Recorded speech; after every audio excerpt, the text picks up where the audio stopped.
Une nouvelle commande vous permet de créer en une seule opération jusqu'à 4 élévations intérieures d'une pièce délimitée par des murs. À l'instar des viewports classiques, ces élévations sont liées dynamiquement à la géométrie. La première étape consiste à vérifier que le calque actif contient les murs qui vont servir à délimiter la zone concernée. Lancez la commande depuis le menu Organisation Viewport.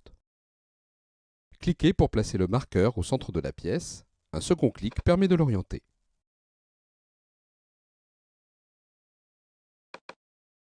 Le dialogue qui apparaît est assez similaire à celui des viewports de coupe, à ceci près qu'on peut ici saisir des renseignements pour chaque élévation.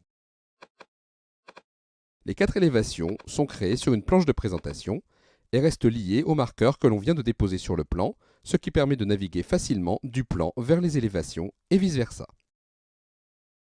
Comme pour les viewports de coupe, les viewports d'élévation intérieure disposent d'options d'affichage des calques et des classes, ainsi que de rendu.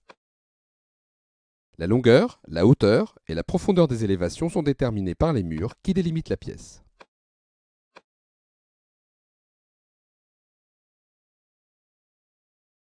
Il y a 2 moyens de modifier ces paramètres. Soit en sélectionnant un ou plusieurs des viewports et en modifiant les limites dans les paramètres avancés, soit directement sur le calque de dessin en éditant les lignes de coupe de chaque élévation après un double clic sur le marqueur.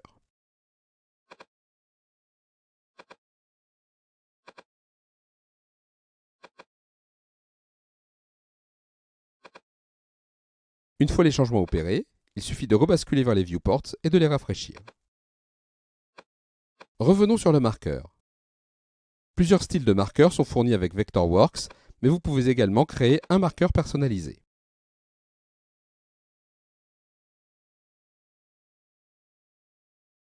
La taille du marqueur, comme la taille de la police, sont modifiables.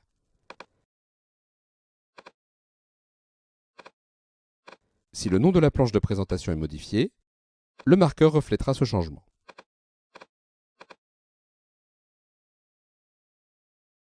Vous pouvez décider d'afficher ou pas une ou plusieurs des élévations directement au niveau du marqueur.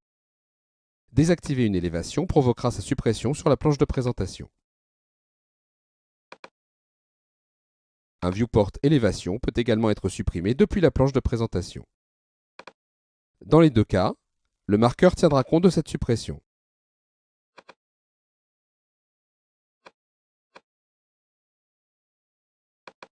Il suffit de cocher la case correspondante dans la palette info du marqueur pour que l'élévation soit recréée sur la planche de présentation.